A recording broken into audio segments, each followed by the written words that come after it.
No sir, not audible sir, not audible.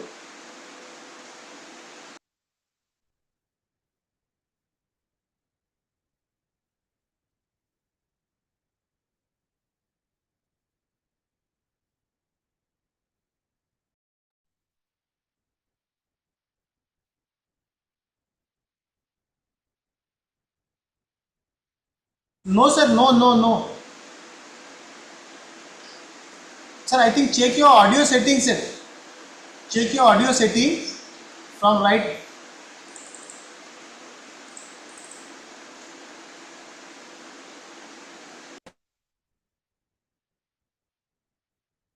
No, no, sir. From that, not now, sir. Here, sir. In Zoom, check. This is a top arrow, sir. या top ॲरोवर sir click करून audio setting check करा sir. या top ॲरोवर माईकच्या ठिकाणी.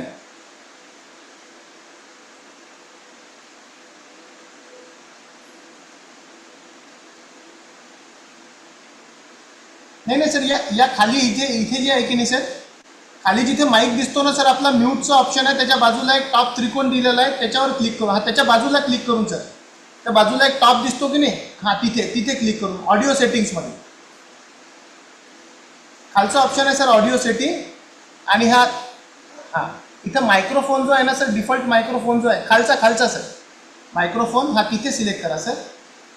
Same as default आहे तो select करून बघा sir.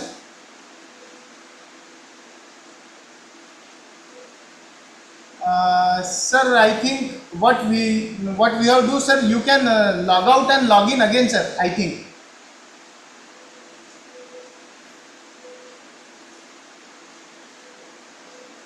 No, sir, not audible, sir, not audible.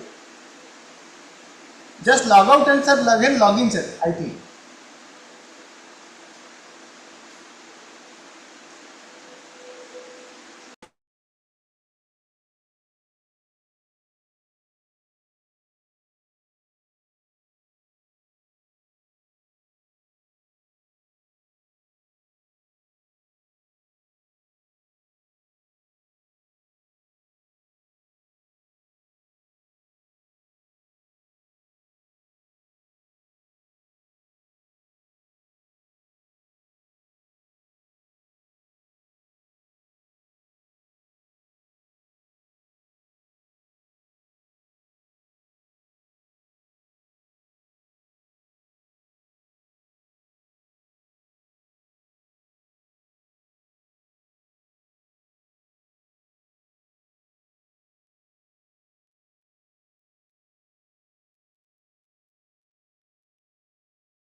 Hello, Professor Marathi, sir.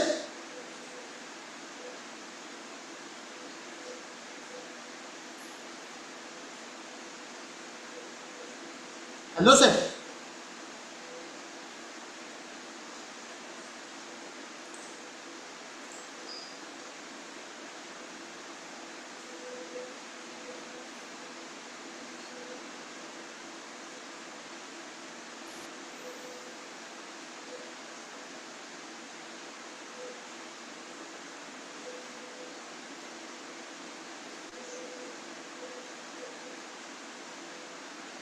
No, sir, no, sir. You are not audible, sir. Not audible.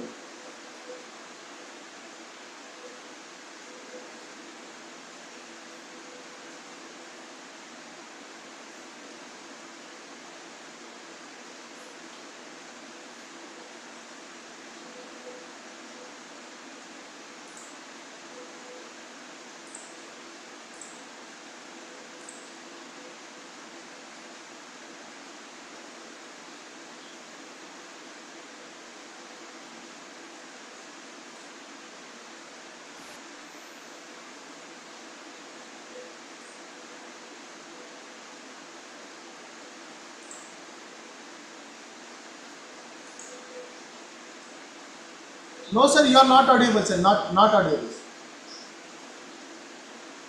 Yeah, participants, we will wait for a couple of time. I think there is some technical glitch. Wait for a couple of time. Sir will be with us.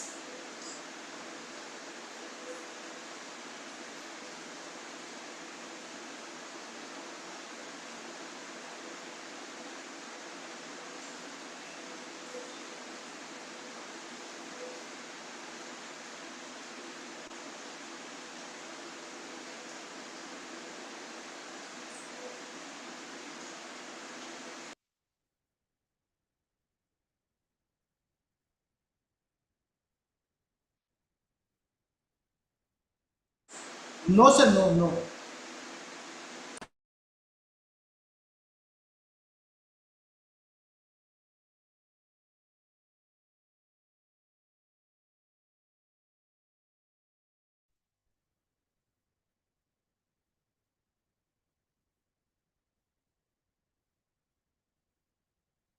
No, sir, no, no, no, sir, no.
Hello, hello, hello.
Hello, Professor Marathi, sir.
Sorry to interrupt, but voice is not Yes, sir, audible. there is some technical glitch at expert sites. We will try out to resolve that.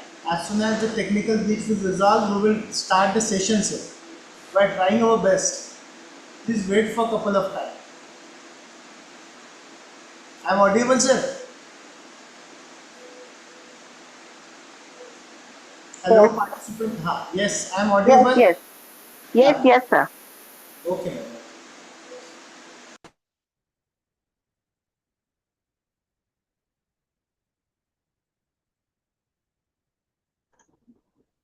Hello sir. Hello. Yes, sir. Now audible, Yes, sir. sir. Now audible. Sir just moment मी मराठे सरांना एक कॉलवर घेतो. एकच minute. आवाज येतोय sir, आता आवाज येतोय. आवाज येतो ना. Just moment. हा सर, मी मराठे सरांना इथे घेतो. एकच मिनिट.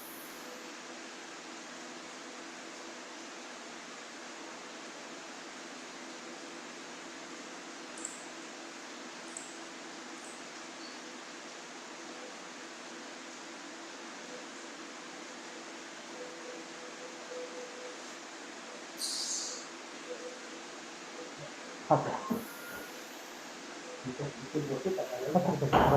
मी फक्त स्क्रीन प्रेझेंट करतो. बस.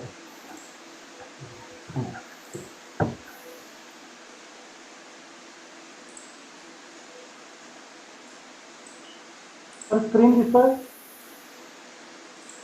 सर स्क्रीन दिसतोय. हो सर, हो. थोडा आवाज लिटिल बिट लो आहे सर. थोडासा आवाज लो आहे.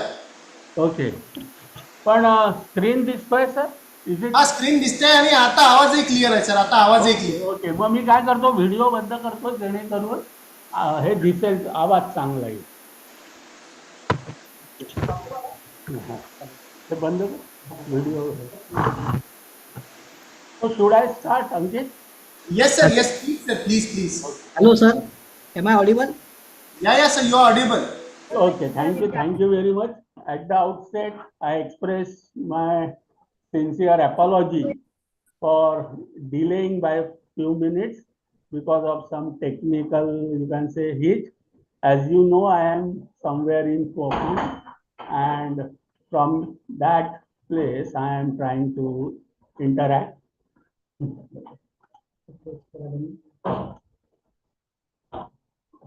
So let us begin, friends, our session. So at the outset again, I sincerely express my thanks also to Honorable Vice Chancellor of Amravati University, Honorable Pro Vice Chancellor, our Director of Madan Mohan Malviya Teachers Training Center, and my friend Ankit, who is always there to help me and introduce me nicely. Now I welcome all the participants, and without wasting much time, I will ensure that whatever time is lost, I will ensure that it will get covered in our you can say scheduled time, so that nobody will have to be extra, but without losing any important part which we are supposed to interact.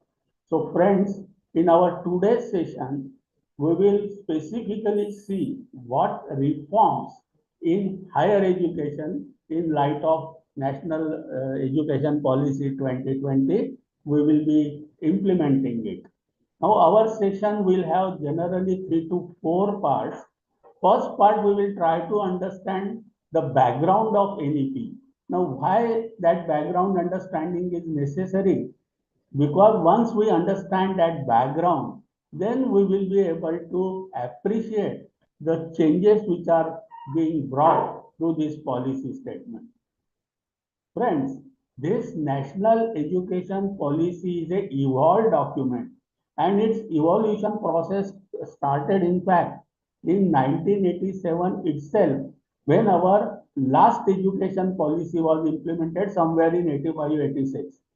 We know that the policy which was declared and implemented somewhere in 85-86 was slightly modified somewhere in 91-92. The roots of that modification lies in the foundation of present policy.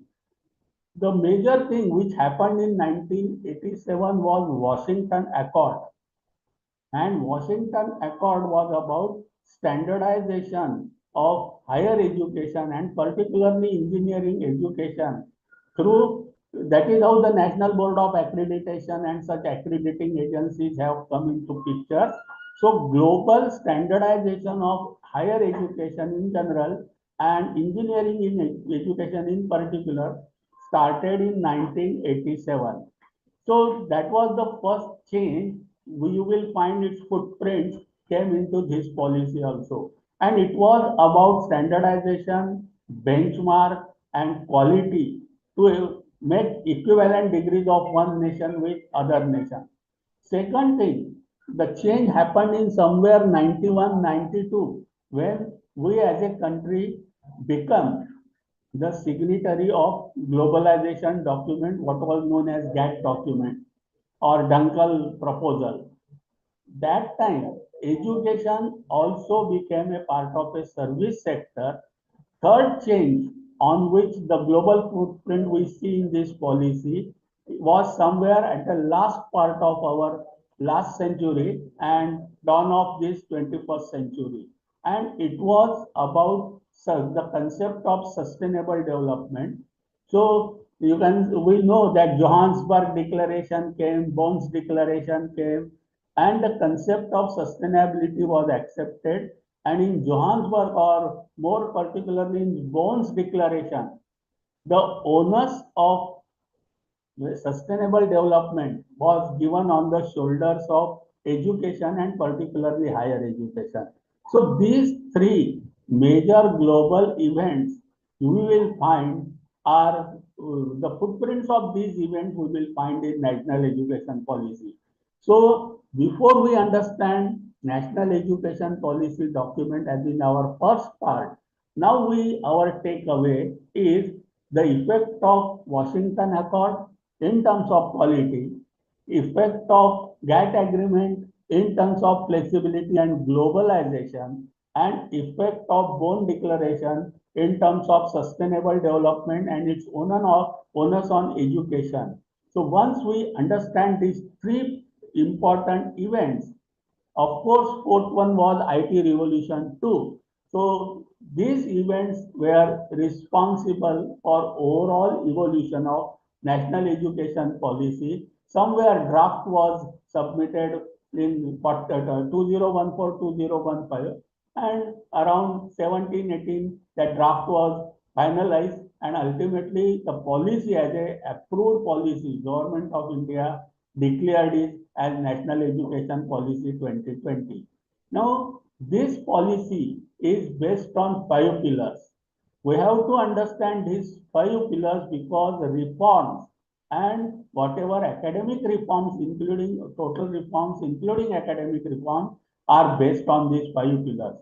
Those pillars are access, equity, whose footprints we can find in sustainability development, quality, affordability. You will find it as a part of Washington Agreement, and most important is accountability. So it is about outcome-based education. So we will have reforms in terms of outcome-based education, in terms of affordability and quality, and most importantly, access and equity. So education in general and higher education also should be accessible, and it should be equity player in terms of this education system.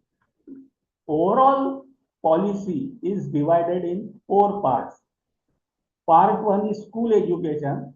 For our today's discussion, we will not touch school education, but many reforms are expected. We will be concentrating on part 2, which is higher education. And in this special chapters about teachers education, professional education, vocational education are also there. And how will it be made happen? What reforms will be carried out at central level, state level, and administrative level? Today we will not be touching those parts. We will be touching the part 2, that is higher education. Now the takeaway from our part first. So what is the foundation of NEP is So NEP document is a evolved document. It is based on, you can say, the Washington Accord, that is quality benchmarking, standardization of education system of signatory countries like India with worldwide, and second, sustainability development, having equity and access. So reforms, with whatever reforms we will study, always we will have to keep in mind the five foundation pillars on which those reforms will be there. Now, when we go into the detail of policy, only two important points we will discuss in our today's interactive session. Number one, this policy answers two fundamental and important questions. First question is, what is education?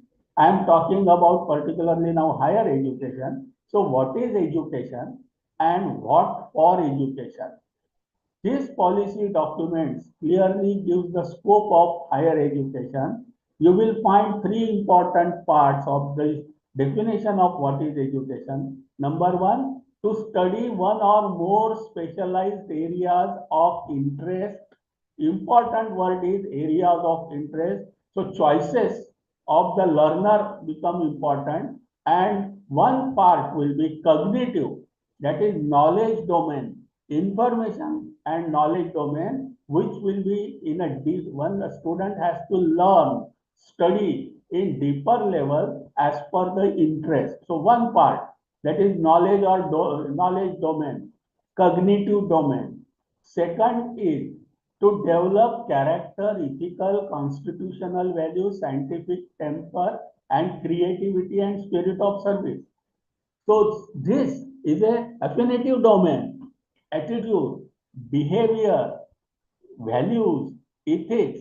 So second part of education, domain of education will be values and ethics, and you can say behavioral attitude and aptitude of the learner. So that has to be also developed. And third part is 21st century capability. So doing domain, psychomotor, skilling domain. So we will see that what is education. Education means development of a personality in three domains. One is cognitive domain, second is skills or psychomotor domain, and third is affinitive domain, that is values, behavior, ethics, that domain. So what is education? Education in three domains. So whatever reforms will be implemented, we will see that those reforms are in three domains: domain of knowledge, domains of skill, and domain of behavior. The second question answered in this policy is about what for education. Now, here the accountability, the fifth pillar of NEP, we the teachers have to concentrate what the question which is answered, that is what for education. It clearly mentions prepare the students for number one, meaningful and satisfying life. The word successful is not used. The concept of success and concept of happiness and satisfaction is different. So education should lead, our students should lead meaningful and satisfying life. So meaningful and satisfying, these two words are important, and its accountability will be on our shoulder. Second, prepare the students for their future work roles. Probably this is something which is prominently brought into this policy and which was never in our education system. What this policy states is that we have to prepare our students considering their future career. Let it be they may become entrepreneur or they may become employer or employee. But we know the subject which I am teaching, the faculty in which student is learning, we have to understand what are the possible job roles the student will be doing after 2 or 3 years of passing. Say for example, a student is learning the subject of chemistry in undergraduate. We have to understand that after doing graduation in chemistry, student may go for MSc or PhD in chemistry. He may go for pharmaceutical industry. He may go for some chemical process industry. A student may go for quality assurance. Student may go in the areas of organic, inorganic, physical, quality control, manufacturing. So complete spectrum of job roles. The teacher and the institution and the syllabus framers have to first look into, and according to the job role, the expected attributes of that graduate we have to ensure, and according to that syllabi has to be framed and to be delivered, and the student have to be developed into that area of his interest or her interest depending upon the future job role.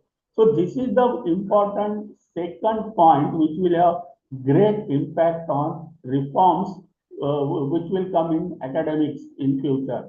And third is to enable students for their economic independence.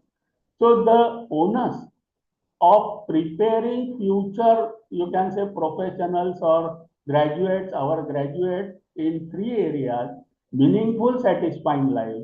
Therefore, prepare them for workload, and we have to enable them for economic independence. So, right from when they are in our education system, some practical skills, some you can say vocational skills have to be imbibed in the student so that they will be economically important entity and they will be able to have good economic independence. So these are the basic principles on which reforms are based. So let us understand these three domains. The first domain I am taking from reverse direction is a affective domain, that is behavioral domain, ethics domain, moral values domain. Second one is skills, doing skills, that is psychomotor domain. And first one, that is third one, I am putting it as a cognitive domain, knowledge and information. Now, in these domains also, we have to understand each domain is further divided into various stages. These stages are depending upon the level at which the student is learning. The student may be in school, students may be in intermediate level, students may be in higher education, maybe in post-graduation, or maybe in doctorate level. Even in undergraduate level, that is higher education, he may be at various stages like what we generally call as first year, second year, third year, or fourth year. Now, henceforth, this first year, second year, third year, and fourth year will also be called along with year, more importantly, the level. Say, for example, up to level 4 is the 12th standard. So, when we will say that student has passed 12th exam, in another way, we will be telling student have attained level 4. When the student will pass our first year of undergraduate program, we will say that student have achieved level 4.5. So according to the level, the student will be given certification that we will see later on. But at this stage, we should understand the main change. Earlier, we used to talk about year 12, first year, second year, third year.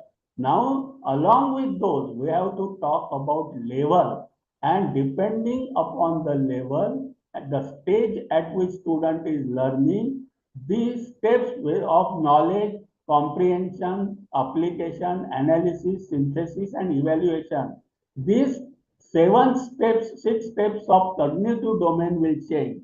For example, lower level like 4 or 4.5, the thrust may be on knowledge and comprehension, but as the student go into higher level, it will be more on application, analysis, synthesis, and evaluation. So what is the takeaway for this slide is that if I am framing the syllabus for level 4.5, that is first year, first semester and second semester, we have to understand that the first year, that is level 4.5, our focus of framing the syllabus and evaluating the student may be on understanding and applying. Remembering is not expected in higher education to that extent.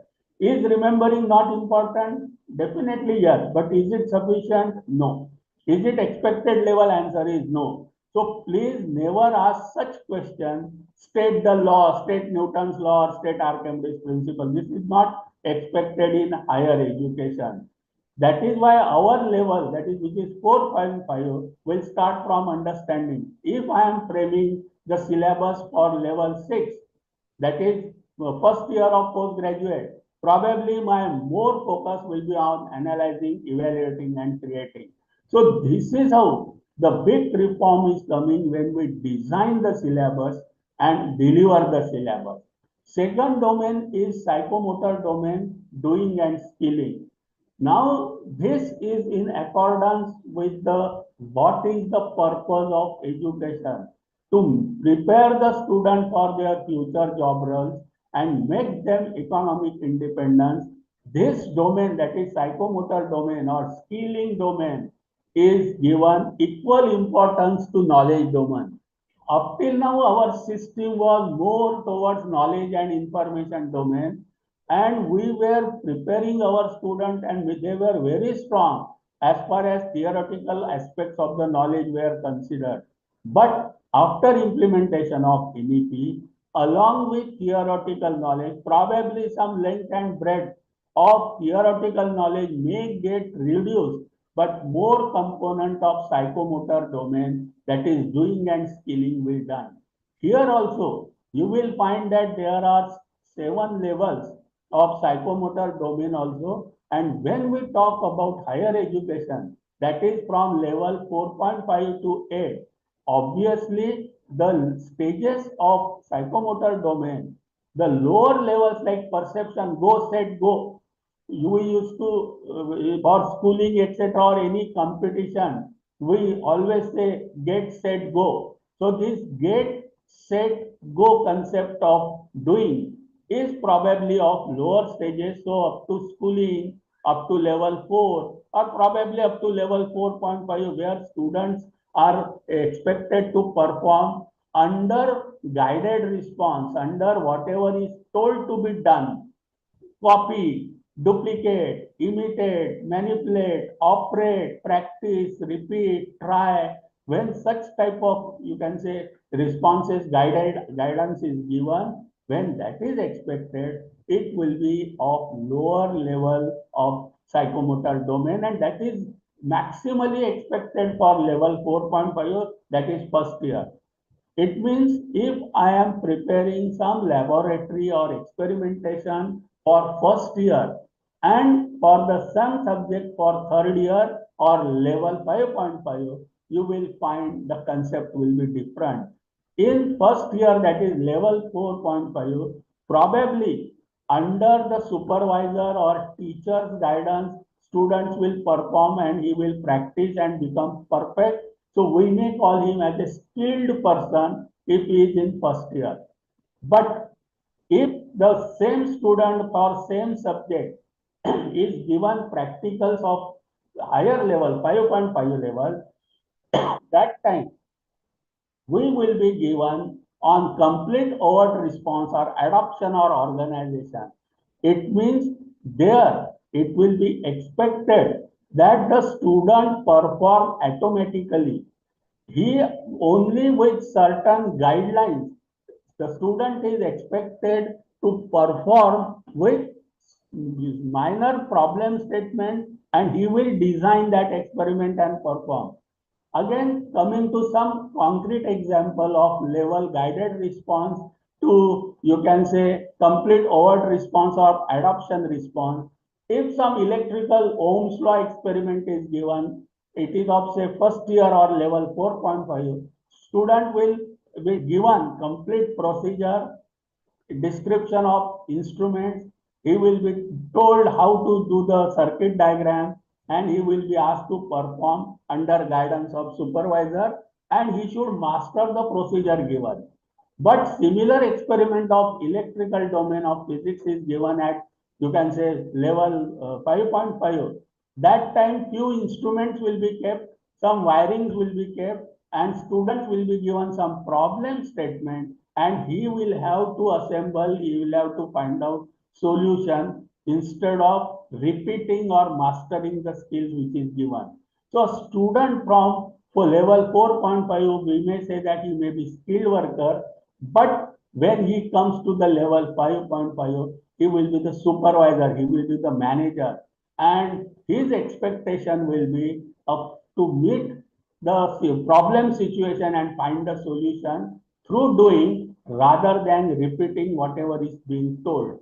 So this is a big reform after implementation of NEP. Number one, new domain, which is doing domain, will be added along with present cognitive domain. Not only domain will be added, but depending upon the level, the stage of that domain will have to be implemented when we design the syllabus or we implement the syllabus. Third domain, what is education? The third domain is feeling, attitude, behavior, values, ethics. Again, this affective domain is included in NEP. Now our syllabus will have knowledge domain, equal importance to skilling domain, as well as equal importance to behavioral, values, ethics, feeling and attitude, empathy related matter, cross-cultural issue related matter will be the integral part of our education. Now this domain is also in 5 stages. Now lower the school or up to level 4, receiving and responding. So some stimuli is given and student is expected to attend, selectively attend that stimuli given. Say for example, when our guest come, we ask child to behave in a certain pattern. We say ask, do namaste, say welcome, say thanks. So that is the guided response of behavioral values. But we are talking about higher education. So our stages will start from valuing, organization, and internalizing. So in case the student is of level 4.5, it will be expected that student is able to attach a value or some work, whatever he performs or he does. He understands the value system of the organization where he works. But when he comes to level 5.5, it is expected that the student is able to integrate the value or value system and certain behavioral pattern into the organization. So along with the set value system, the student will be expected to develop and integrate the demanding value system in the organization. So that part of education is also expected to be given when NEP is implemented. Now, first part of our, you can say, session, what I was telling, we will be having in different parts. The first part is, in my opinion, I stop over there and let us take a few 2 minutes revision what we have understood up till now. Number one, we have understood the evolution process of national education policy, and we understand that it is the alignment of Indian education system with the world education system or overall world working system also. So it is a process or travel from local to global. This is the first thing we have understood. We have understood that it is based on 5 pillars, and those pillars are from international commitment and need of the time. Then we have understood what is education and what for education. We have understood the domains of education. We have understood each domain, that is knowledge domain, skill domain, and behavioral domain, will have equal weightage in our new curriculum system, and that too it will be based on level. So for each domain there are various levels. Lower levels are for school and higher levels will be for higher education. Our higher education will start from level 4.5 and it will be from 4.5 to 8 is the level for our higher education system, while from 1 to 4 it is for school education system up to 12. What is the outcome? One whomsoever has attained the level 4 will be able to enter into level 4.5. What is the practical significance of this statement? a student who has left the schooling at after 8th standard, but by working he has achieved certain level, some national testing agency will test that candidate for the level achieved, and if that candidate had achieved the level 4 in certain domain, in certain area of work, he will be eligible to enter into higher education, relevant higher education system, even though he is a 8th dropout student. So this type of reforms, revolutionary things are going to come into new education system. Now, once we have understood little bit about this part, fundamentals of national education policy, now we know that this policy is assimilation, alignment of education system number one throughout India. So whether a student is learning in corner A of the country or corner B of the country, it has to be a equivalent and aligned with certain norms. And not only that, whatever education framework India will have, it will has to be aligned with international higher education. So it is the alignment of local education pan-India and through pan-India alignment with the global education system. For that, to streamline, to bring equivalency, lot of work has been done behind the curtain. If you go through various documents, you will find for 2-3 years international deliberations were taken, and finally the document has come. Important part for each of us to understand, to make something uniformity, equivalency and alignment, whole higher education system will be put under framework. 3 frameworks are very important. So whether it is X institute, Y institute, X state or Y state or X country or Y country, everything will be number one under credit framework. And credit framework, we will understand what is that credit framework one by one. But credit framework will be something uniform for all the institutions. Let us consider for the country to begin with.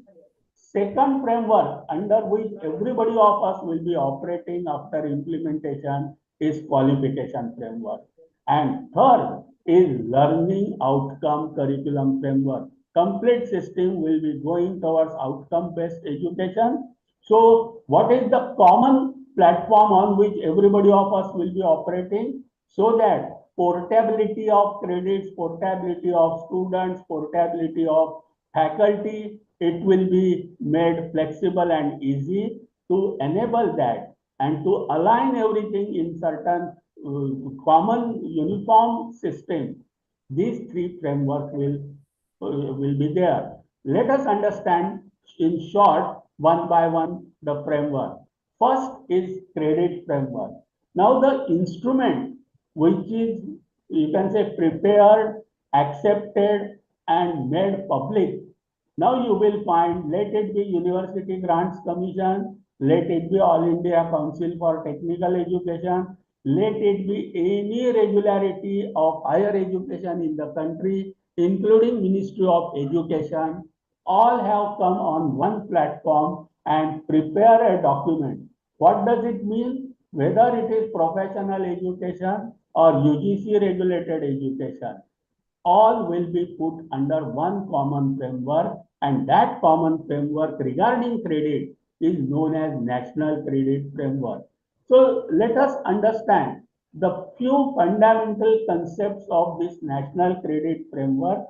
Obviously, first question comes the word credit, and second comes what is that made uniform. Now, all learning hours, friends, let me reiterate one line.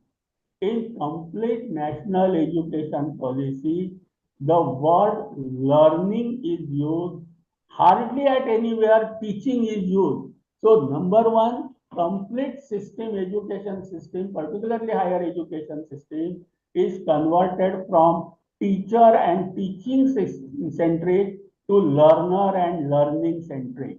So decision power is given to the learner from where to learn, how much to learn, for what duration to be learned, for what certification to be learned, which subjects to be learned, because the student's interest is to be kept and his economic independence and job role is to be kept in mind. So first major change is complete system is towards learning, unlearning, relearning, lifelong learning.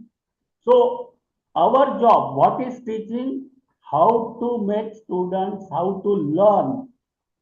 That is only teaching. We have to empower students so that they can learn probably on their own mode. So in this direction, National Credit Framework works. So credit is related with learning hours. So they have divided this credit definition for theory subject, for tutorial subject, for practical or practicum subject, and for experiential learning, that is skilling subject. So it is divided depending upon the learning hours. Generally, a semester has got around, you can say 15 to 18 weeks. So 15 to 18 hours of learning in a semester will entail student to earn 1 credit. While for practicum, or you can say in case of field work and project, 30 plus 45, but 30 hours of learning is equivalent to 1 credit.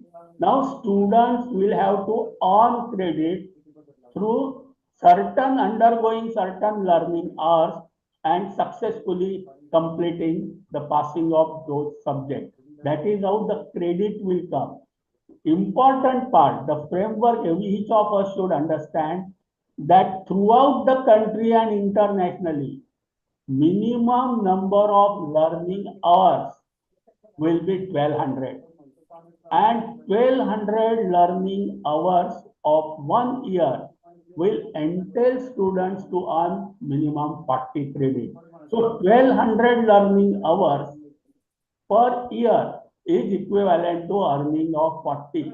So all our syllabus of degree, undergraduate degree program or postgraduate degree program, we have to ensure that for semester system, the notional learning hours are required to be minimum 600 and credits to be offered or to be earned by the student will be minimum 23. So common framework of each semester for any of the institutions, whether it is autonomous, university or affiliated college, the fundamental framework will be each semester will be of having 600 hours of notional learning hours. What is included in learning hour, that document is also available. So whatever learning, wherever learning happens, let it be through cultural program, sports program, visits, everything is covered under learning hours as well as some amount of assessment also.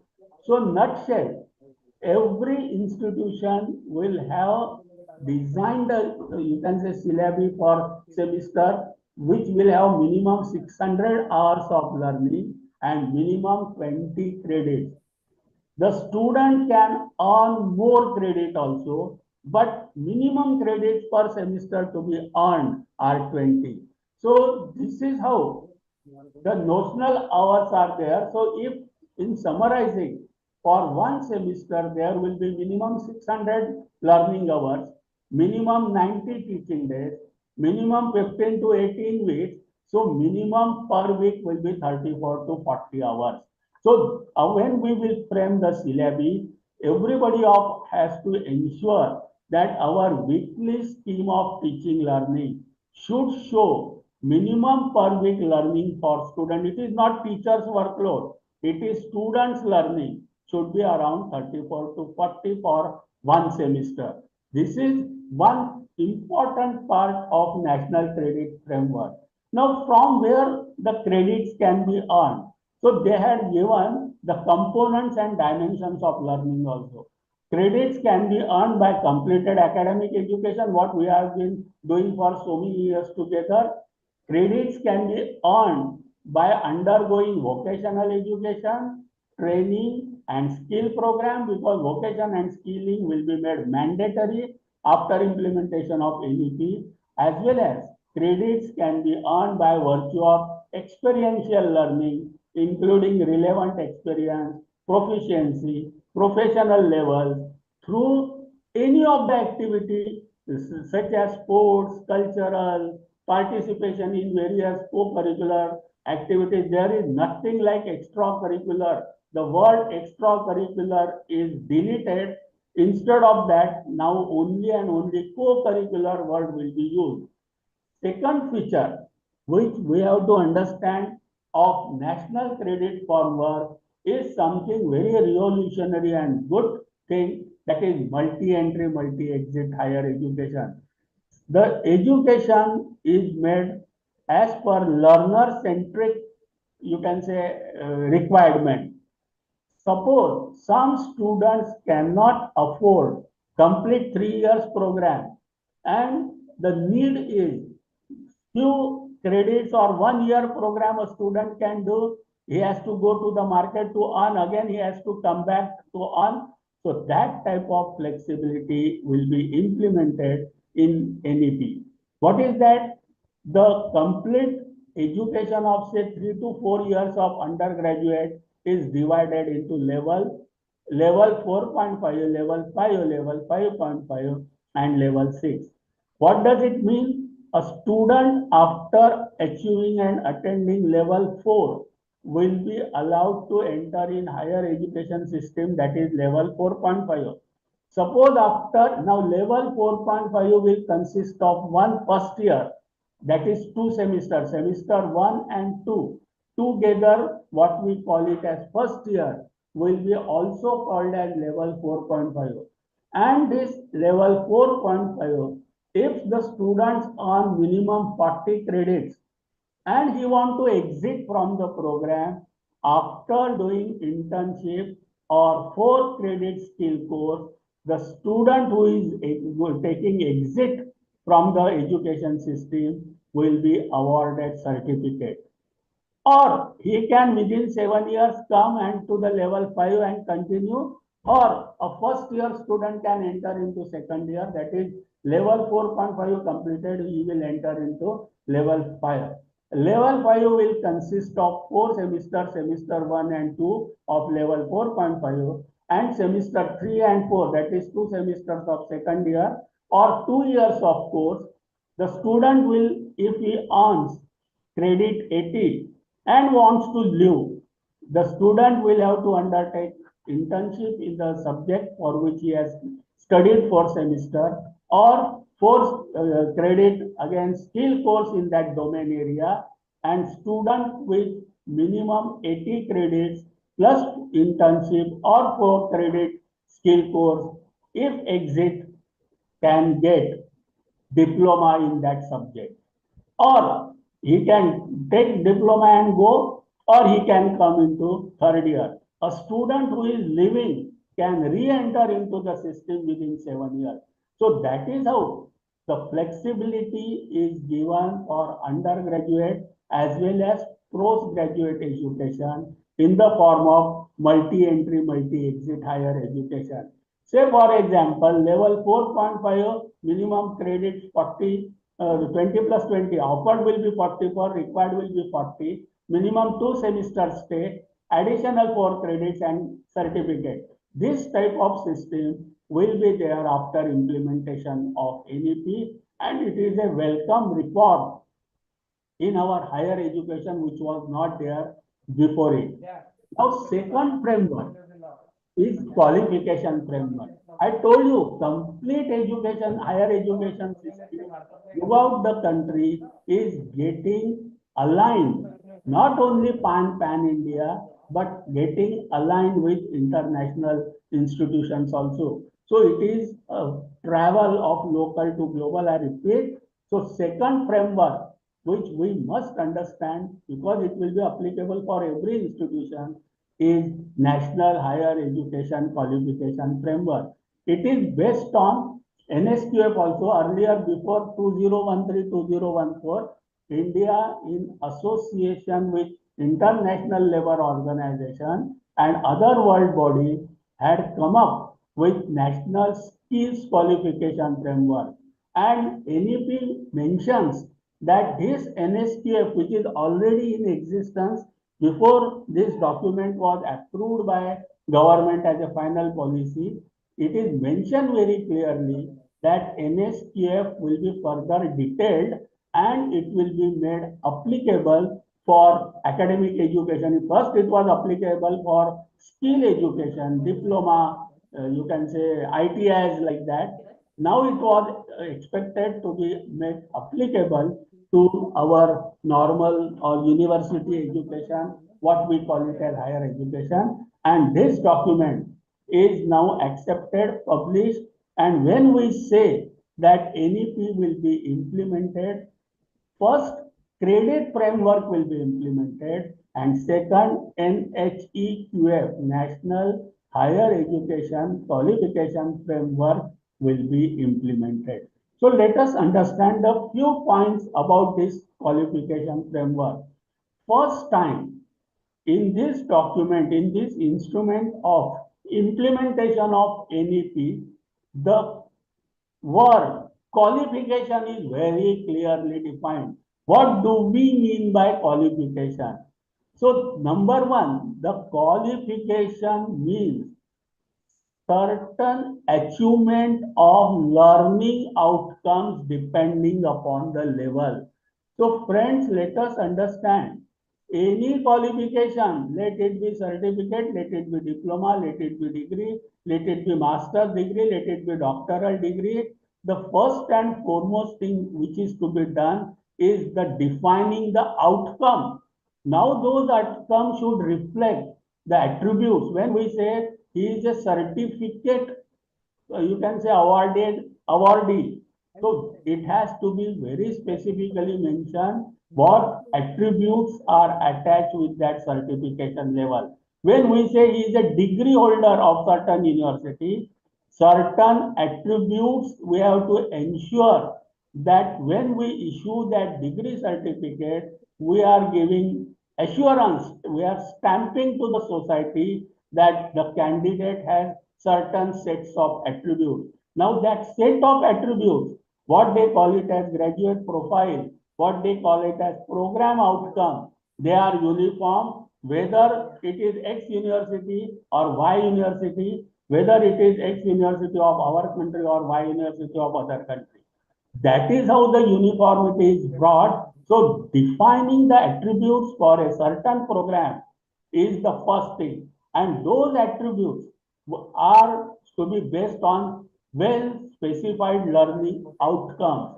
Learning outcomes have to be based on course learning outcome. And those should be very clearly stated, clear statement what the learner is expected to know, understand, able to do, and demonstrate the qualities.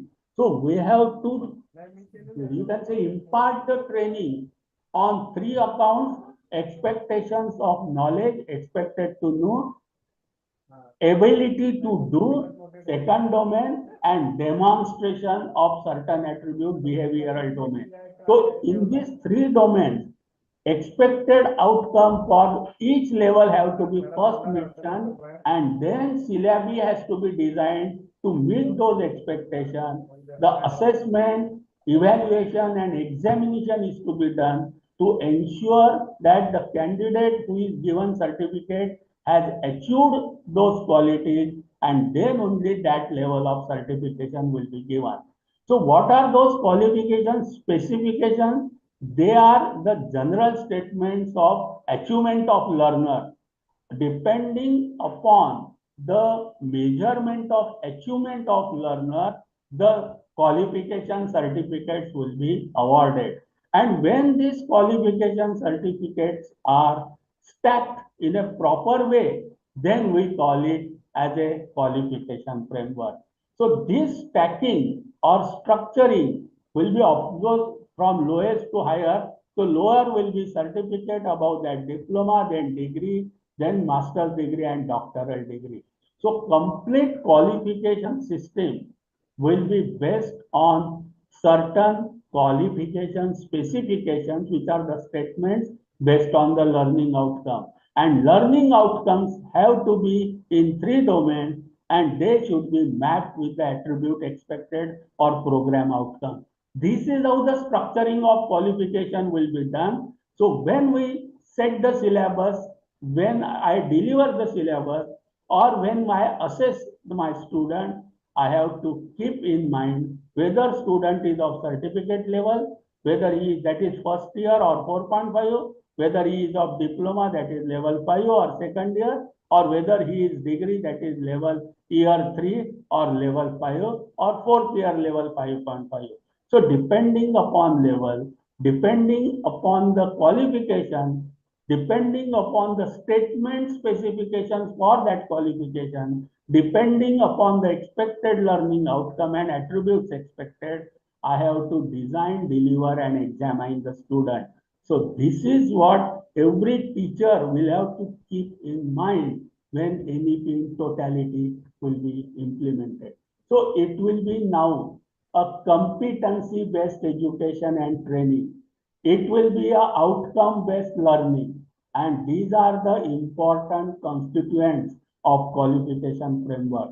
So competencies and outcome, they should be measurable, and those are the fundamental components of this framework. And this will be knowledge, skill, values, attitude acquired and possessed by the student, and possessing of this quality is more important than mode of acquiring them. Friends, this statement that these values, attributes are important than how they are acquired. What does it mean? I may acquire through formal learning. I may acquire it through blended learning. I may acquire it from open learning. I may acquire it from non-formal, you can say, way also. I am not going to any institution, but when I work, I achieve certain attributes. I expose myself to some certain examination of some standard bodies. Now, those examining bodies will be there when it is completely implemented. So, if I acquire those values, even without going to any institution, maybe through online, offline, formal, informal mode, I will be entitled to get certificate level depending on my assessment. What does it mean for us? A student earning something from open sources, from distance education, from digital education, from blended mode, from experiential learning through some internship, or by sitting in my class or through laboratories, from anywhere he can acquire the credits, he can acquire the attributes, and he can get the certification. This is the very big change, transformation, which will come when NEP will be implemented in true spirit. Now, once we have understood what is qualification, we have understood what is qualification framework, let us understand national qualification framework. Again, I repeat, one of the aims, objectives of NEP is to standardize complete education pan-India and aligned it with international standard. So it is again a travel of local to global. Many times I will repeat this sentence. Now you will find, irrespective of the institute and universities, everybody will be put into national qualifications framework. So we have to understand what is this national qualification framework, because wherever we are working in, whatever institute or university we are affiliated with, everybody will be put in similar. That is how the equivalency of one degree will be done with other degree. So this national qualification framework is the instrument for classifications of qualification according to set of criteria, specified levels of learning, which would integrate and coordinate qualifications from each education and training sector into a single comprehensive qualification framework. So each word is important. It will be a single comprehensive qualification framework, irrespective of whether it's from education sector or training sector, and this will be based on the sets of statement qualification specification. So everything will be put into national qualification framework, and from that concept of national qualification framework, either national skills qualification framework or national higher education qualification framework, these two frameworks have been made. Today we will be talking about NHEQF, NSQF because it itself is a complete, you can say, chapter of 1 or 2 seminars. But for our today's discussion, we will limit ourselves to the characteristics of NHEQF, that is National Higher Education Qualification, you can say, framework.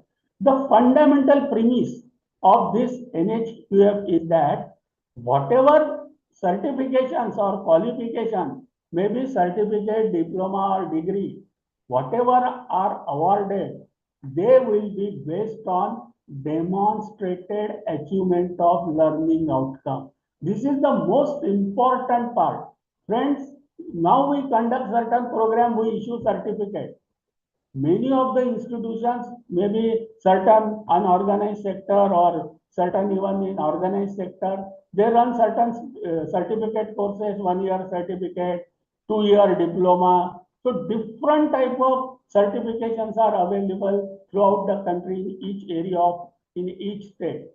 Now, in a one comprehensive framework, it will be only and only valid if that certificate is awarded by, you can say, measuring that the student has demonstrated the achievement of learning outcome, and that performance measurement will be done by a statutory, official, recognized authority only.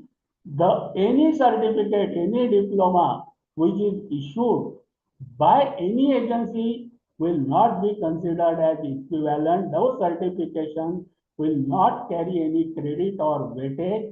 And any institution, what you're supposed, today we are having some program, 3 hours program, and Madan Mohan Malviya Teachers Training Center, UGC, they are issuing a certificate. So those certificates will have to be only issued when the participants show that learning outcomes they have achieved, and then only the certificate will be, you can say, issued. This is one important aspect of NHEQF, and this academic standard should be of expected graduate attributes or program or outcome of that program of study. Second thing, it represents a comprehensive framework that classifies qualification based on set of performance criteria approved nationally and comparable with international quality standards. That is why NHEQF has prepared the performance criteria. Since it is national qualification framework, obviously it is approved nationally, and they have been made comparable with international quality standards. What is the takeaway for us?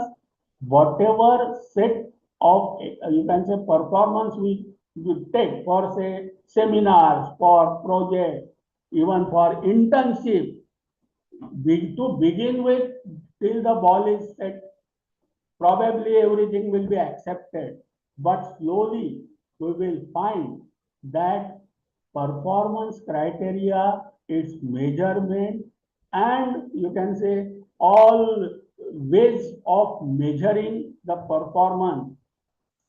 The document is already released by UGC on evaluation techniques.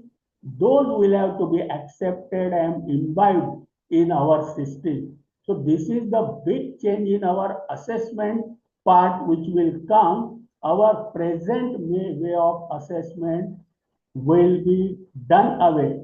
Let it be assignment, let it be practical, internship will be mandatory. How to evaluate internship performance, everything there will be a set criteria, and we will be expected to evaluate the student on the basis of those set criteria.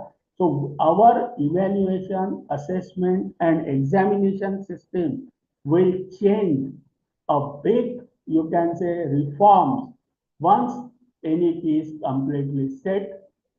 Our criteria of measurement will depend upon which type of activity we are assessing. Now, in case of NHEQF, as I told you, the NHEQF level are from 1 to 8, and for up to 12 or school, the level 4 is there, and for with the higher education, we will have levels of level 4.5, 5 and 5 for 3 years degree program, 6, 6.5 for PG program, and is 8 for our PhD program. When we will say level 4.5, we will issue the undergraduate certificate. Criteria is program duration will be of 2 semesters of first year, followed by exit 4 credit, either skill enhancement course or internship. If we want to give diploma, it will be termed as level 5. It will be of first 2 year, that is first 4 semester, followed by 4 credit skill enhancement course or internship. If it is third year, that is level 5.5, 3 years bachelor's degree, is obviously it will be of 6 semesters of undergraduate program. Level 6, 6.5, 7 and 8. So from level 1 to 8, the leveling is given, and depending upon that qualifications are given. For higher education, we will have from level 4.5 to 8, where 4.5 will be undergraduate certificate and level 8 will be doctoral program. So this clear cut, you can say, leveling is given by NHEQF. Second important was qualification descriptor. Friends, this each of us should understand. Qualification descriptors are the statements, and those statements are aligned with international, you can say, descriptor. India has adopted European description, which is known as Dublin descriptors. Europe, the descriptors are considered to be most widely accepted descriptor throughout the globe. India, because there are various descriptors. If you go through this document, you will find various countries have got various descriptors, but most accepted descriptors being Dublin descriptor. India has also aligned its qualification description on the basis of European Union listing. It consists of 5 elements. First is the level of knowledge understanding. So knowledge domain, applying knowledge and understanding, that is skill domain, making judgments, behavioral domain, communication skills, and most importantly, learning skills. So on these 5, you can say, elements, and depending upon the level, whether certificate, diploma, 3 years degree, 4 years degree, postgraduate or doctorate, what is expected, those statements are qualification specifications are given on these 5 elements. So if we understand Dublin, it will be very easy to understand for us NHEQF, you can say descriptor. The Dublin descriptors, our first element is knowledge and understanding. So first, the student must have demonstrated knowledge and understanding in the field of study that builds upon their general secondary education. About general education means level 4, and at a level, while supported by advanced textbooks, some aspects of knowledge in the forefront. See, so what will be checked whether the student have acquired this first element or not, even what type of textbooks from which knowledge is given. Plus, they will have to demonstrate that expected level of knowledge and understanding. So, assessment part, our questions, our way of assessing the student, quiz, seminars, assignments, they should describe, they should show achievement of this element. Now, only having knowledge is not sufficient. So, second element is application of knowledge and understanding. So, we have to ensure, we have to measure, and we have to certify that student can apply their knowledge and understanding in a manner that indicates a professional approach to their work or vocation. Aim of education, students should be prepared for their future work roles, and that has to be ascertained when the student is in the institution, and we have to ensure that student is able to apply professionally what is expected in their future work and vocation, and should have competency based education, which is to be demonstrated through devising and sustaining argument, solving problems with their field of study. So this is the second element. So our assessment, our syllabi, our examination should ensure that, of course, NHEPF is slightly different. I am talking about Dublin at present, but that is what is expected before issuing any certificate, diploma, or degree. Third is judgment.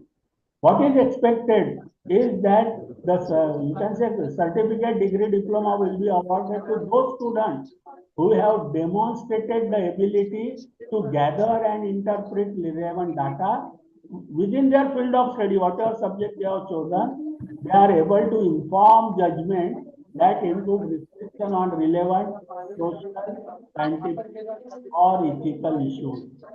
Friends, you will find everywhere all three domains are taken care, and we have to ensure that student is able to show, make such judgment, and this should be reflected. Fourth one is communication of information, ideas, problem, and solution to both specialist and non-specialist. So that communication skills for both. And fifth one is the learning skill, because now in world, learning is in true sense lifelong process. It's not only learning, but new word has coined, that is unlearning. Outdated skills, outdated knowledge, information, student should be able to delete also from his mind and practices. So learn, unlearn, relearn, and lifelong learn. So when the student is in our institution, that time only we have to ensure that he is able to demonstrate the learning skills, so that after going from our institution, the student will be able to undertake further study and high degree of autonomy, self-learning. The catchword for this policy is self-learning. That is why Swayam, online, that is highly, you can say, propagated. So in case of NHEQF, which is based on Dublin parameter, the 5 elements, India has also kept 5 parameters only as qualification descriptors. Those 5 parameters are process, professional knowledge, professional skills, core skills, and responsibility. The framework represents increasing level of complexity in terms of knowledge, competence, autonomy. See, 3 domains: knowledge domain, skill domain, and autonomy means behavior domain. That must be demonstrated by the learner. The first element of that is process is the general summary of rest of the 4. What is expected in professional knowledge, depending upon whether the student is of level 4.5, 5.5, or 6. What is the student is expected to demonstrate that what a learner should know and understand with reference to the subject or field of knowledge. For the chosen field, Student should be able to demonstrate, yes, he has knowledge and he has understood it. It should be described in terms of depth, breadth, kind of knowledge and complexity. Say for example, level 4.5, obviously depth, breadth and complexity will be less. As he goes to 5, both will increase for his specialized taken subject. As he goes to the level 5.5, it will further complexity will increase. What is the takeaway for us? Our takeaway is when we will frame the syllabus for level 4.5, that is first year, or when we will deliver the syllabus of level 4.5 or first year, we have to understand that its depth, breadth and complexity has to be less. Simply, as you go to second year or level 5, it should go on increasing, and at higher level, it will become very complex nature. So this we will have to keep in mind when we design syllabus, deliver syllabus or assess the student. Depth of knowledge can be general or specialized. Breadth of knowledge can range from single topic to multidisciplinary area. Kind of knowledge can be concrete to abstract, segmented to cumulative, and complexity refers combination of kind, depth, breadth of knowledge. Friends, professional knowledge assessment that student is able to demonstrate these things of element professional knowledge. I repeat, we have to keep this in mind while designing the syllabus, delivering the syllabus, or assessment of the values. Third element is professional skills.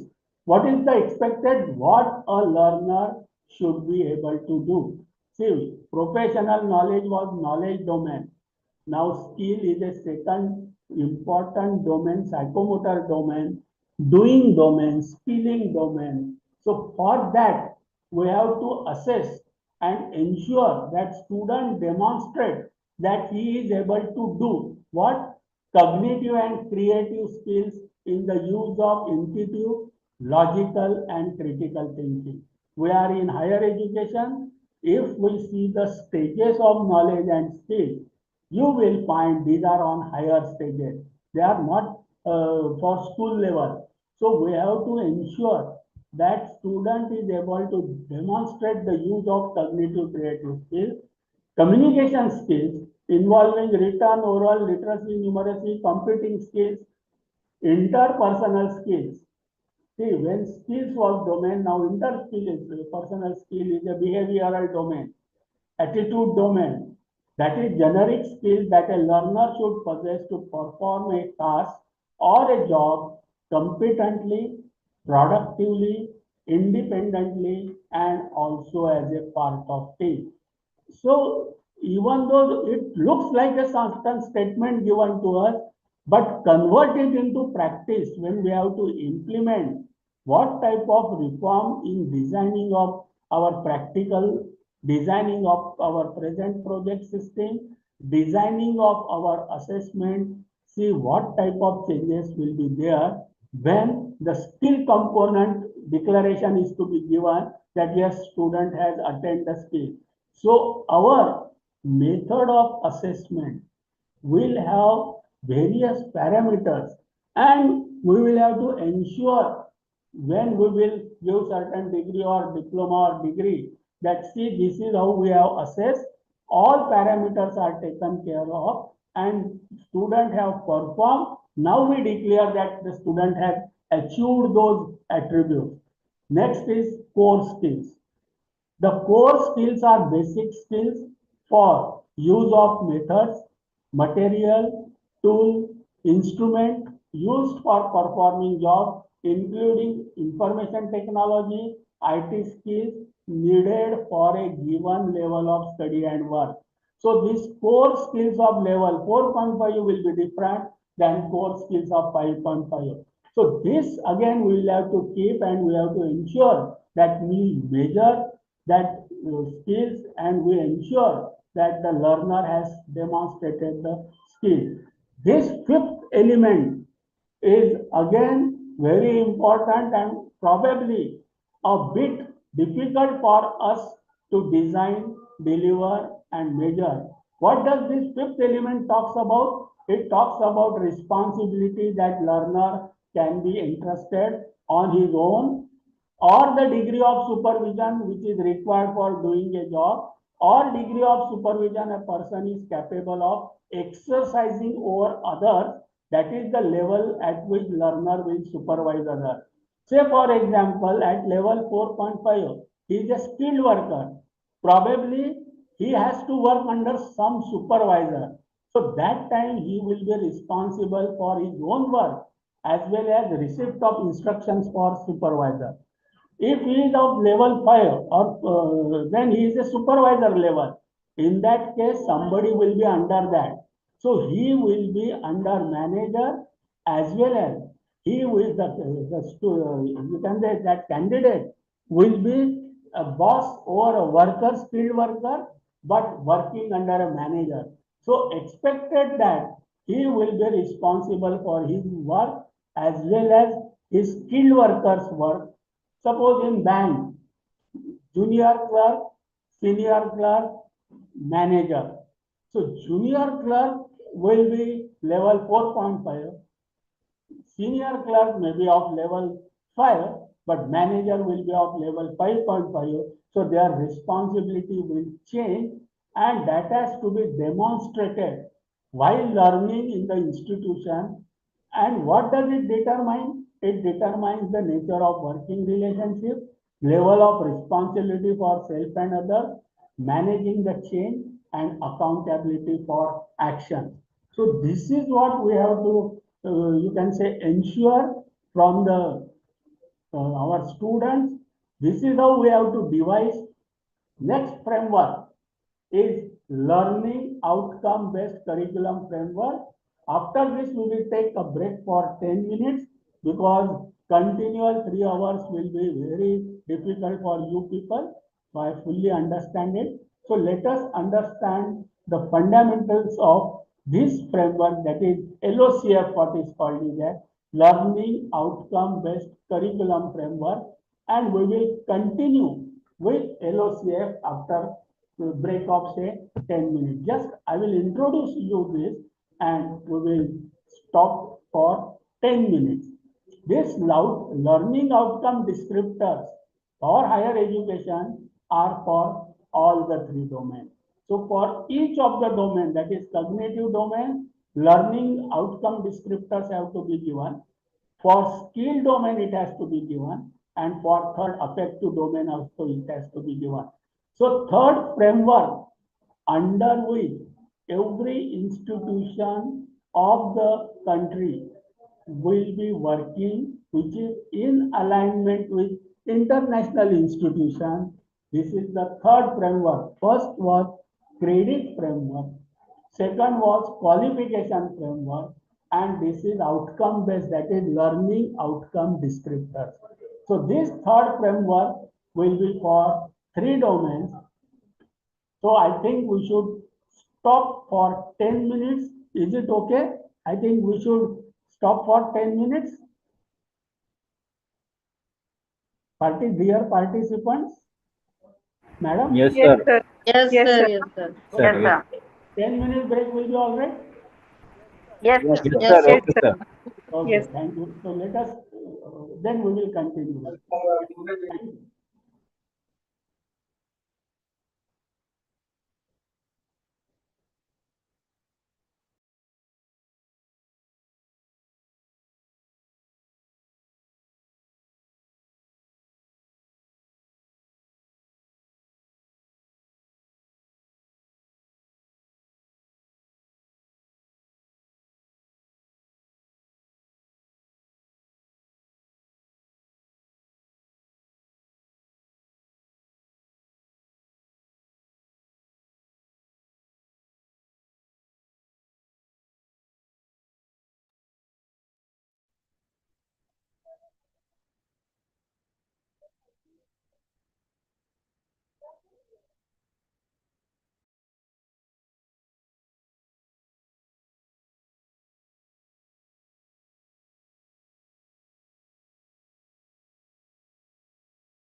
Yeah.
Friends, should we start?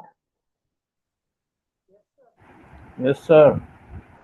Yes, Yes. Okay. Sir. Thank you.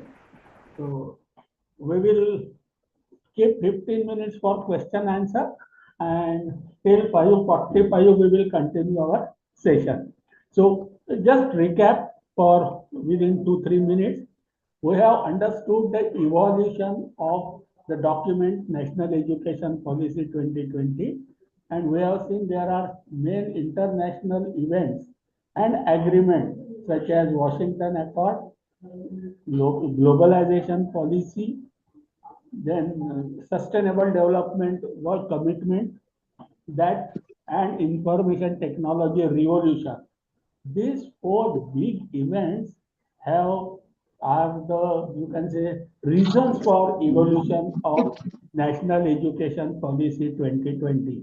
Then we have also seen that education, what is education and what for education.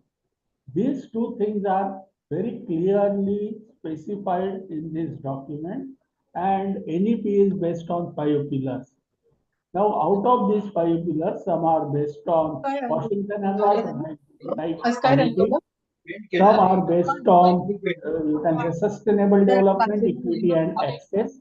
And some are most important for us is the term accountability, which earlier was not so much clearly specified. So these are 5 pillars, and whole education means, what is education? Education means complete development specifically in 3 domains: knowledge domain, skill domain, and behavioral domain. And each domain is having various stages, and top stages are expected in higher education, while lower stages are for school education. This is education. What for education? So that students will be able to lead meaningful and, you can say, happy life in their children. The students will get prepared for their future job roles, and the students will be economically independent. Once we have understood the principle of bringing changes, then we have seen that in fact NEP in one way, it's a journey from local to global. First thing, pan-India, some equalization, uniformity, and this uniformity will be aligned with international uniformity. To make it happen, all higher education system will be under certain well-defined framework. So irrespective of the type of institution and location, everybody will be operating under some standardized framework. Those standardized frameworks are framework, those are qualification framework and curriculum outcome based curriculum framework. First two framework, credit framework, we have understood what is the meaning of credit. For each year, 1200 hours means 40 credits, and for one semester, 600 hours means minimum 20 credits. So everybody will be under that credit framework. Credit can be earned from academics, from skilling, or from value education systems, ethics, culture, sports. There will not be anything like extracurricular. It will be curricular, experiential, and co-curricular. Then this once we have understood this credit framework, we have understood qualification framework. We know that complete system is now in the form of level-based, competency-based education, and each level of competency is assigned with certain number. And in case of higher education, it is from 4.5 to 8. 4.5 is for first year, that is 2 semesters of 40 minimum credit plus 4 credit internship or experiential, you can say, skill courses. So we have understood that credit framework, we have understood qualification framework from certificate to PhD, and each qualification is assigned with 5 elements: qualification statements, qualification specifications. Those qualification statements or qualification, you can say specifications, are adopted by international standards. So European Community Dublin parameters, India has aligned it. So we also have 5 parameters, 5 elements for description of each level of qualification. So those 5, that is process, professional knowledge, professional skills, core skills, and level of responsibility. These are 5 elements, and each element will have clear-cut statements, well-defined statements for each level. So if level is 4.5, then there will be description for all these 5 elements for that level. So same will be case for level 5, level 5.5, 6, 6.5, 7, 8. So for each level, there will be clear-cut qualification statement for each of the 5 elements. So this is what we have understood. Now, third framework is outcome-based curriculum framework, that is learning outcome-based curriculum framework called as LOCF. Now this LOCF is the qualification descriptors for again 3 domains: cognitive domain, psychomotor domain, and affective domain. So let us understand what are the elements in knowledge domain, understanding domain, or cognitive domain. Now, once we understand this table, probably the academic curriculum or how the curriculum should be designed, how it should be delivered, and how these you can say elements have to be assessed or attributes have to be assessed to ensure its demonstration by the learner. Say for example, if we take the domain of knowledge and descriptor is knowledge and understanding, and if we see the second column, third column, and fourth column, second column is level 4.5, which is a certificate level, and we know level 4.5 means first year, that is 2 semesters. So 1200 hours of learning and minimum 40 credits plus 4 credits of internship. So this will be our structure for level 4.5. And what is expected? What is the specification for this level? The graduate should be able to demonstrate the acquisition of knowledge of fact, concept, principles, theory within the chosen field of learning. See, understand this. This is what is expected in level 4.5. If we go to same domain, but undergraduate diploma level, which is level 5, it means first 2 years, first 4 semesters, 80 credits plus 4 credit either internship or you can say skill course. 1 credit means 30 hours, so 4 credits means 120 hours of internship.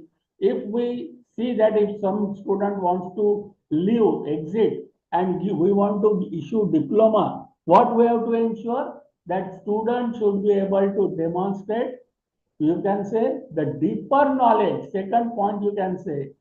So breadth and depth from first, that is certificate level, is taken to deeper knowledge and understanding of one of the learning areas. If you see for level 4.5, understanding the linkage. In level 5, it will be the deeper knowledge.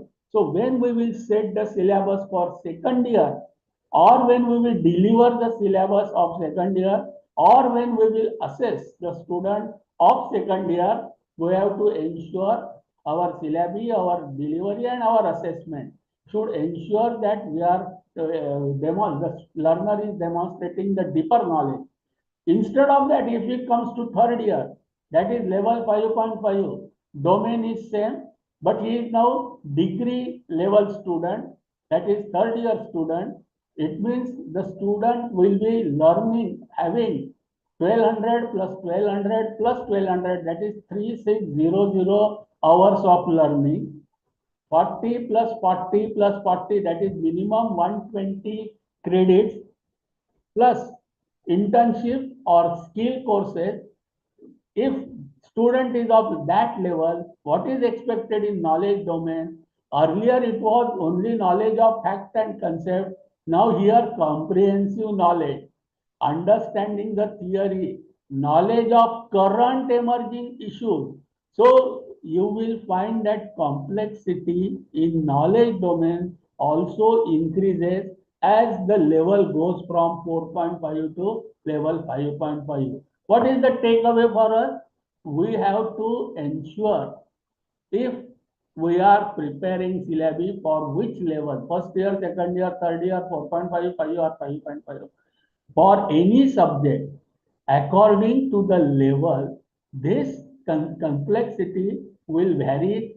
So this is something we must understand in first domain. When we come to the second domain, psychomotor domain or skills domain, again, we know that complete our curriculum will have three domains, and their stages will be higher as we go higher to higher. First was knowledge domain, second is skill domain. Now, what is expected if the student is of, say, generally what we call it as first year pass out, or first plus second semester, or completing 40 credits and going out with certificate. So what we have to ensure regarding skill domain, that is application of knowledge, that student should be able to apply acquired operational knowledge and practical skills. See the word, to select and use the basic methods, tools, material, and basic information to generate solution to specific problem to chosen field. So field is specific, problem chosen is specific, and what the candidate skilled worker sort of a thing, he is a skilled person, and what is expected from him, that he should be able to select and use. So if n number of tools are kept before him, he should be select, okay, this is for old measurement, this is for current measurement, this is for temperature measurement. Suppose temperature is up to say 200, 300, so mercury thermometer, if it is above, pyrometer. So that type of right selection and right use, that is what is expected from level 4.5. But if the student enters into second year, complete second year, and wants to exit, so he will be awarded with diploma, and we will call him that he is level 5 student, competency level 5. So what is expected, what we should, you can say, impart and assess, that the student should be able to demonstrate the range of cognitive and practical skills to gather qualitative and qualitative as well as quantitative data, and he should be able to formulate. Earlier it was generate solution, and now he is expected to formulate the solution. So many solutions he should be able to generate, and out of that best he should be able to choose. See, his level is increased, expectation is increased. Now he enters into third year, so he is level 5.5. So as far as hours are considered, 3600 learning hours. As far as credits are concerned, 120 credits. As far as all three domains, but what is expected is the application of knowledge skill part, that the student should be able to gather, analyze. Now along with gather, analytical skill is expected to assess the appropriateness of different approaches to solving the problem. So n number of solutions he should be able to generate, and among this n number of solutions, he should be able to select the most appropriate solution amongst the available 10 solutions. Second thing what is expected is he should be able to apply skill approaches to generate the solution related to problem of chosen field of learning. His field will also may increase. This is what is expected in skill domain. Another skill, what is expected, I have taken more, you can say, information on skill domain, because for knowledge and information for years together we are doing it. But this is something new which we will be doing. So what is expected, that the student should be able to demonstrate the acquisition of skills required to perform and accomplish the task. If he is of certificate level, then he should be able to, you can say, cognitive skills required to identify, analyze, and synthesize the information. And he should be able to have cognitive and technical skills for selecting and using the relevant method, tools, and materials. This is what is expected for certificate level. Now, when he comes to second year diploma level, he will be expected to, you can say, skill required to analyze. Now he will be required to not only identify, analyze, and synthesize the ideas and information from range of sources. This skill is expected from diploma, as well as he should be able to act on information to generate the solutions on specific problems associated. Now, this is what skill is expected from diploma supervisor. As he becomes manager, or you can say next level, 5.5, that is graduate level, third level.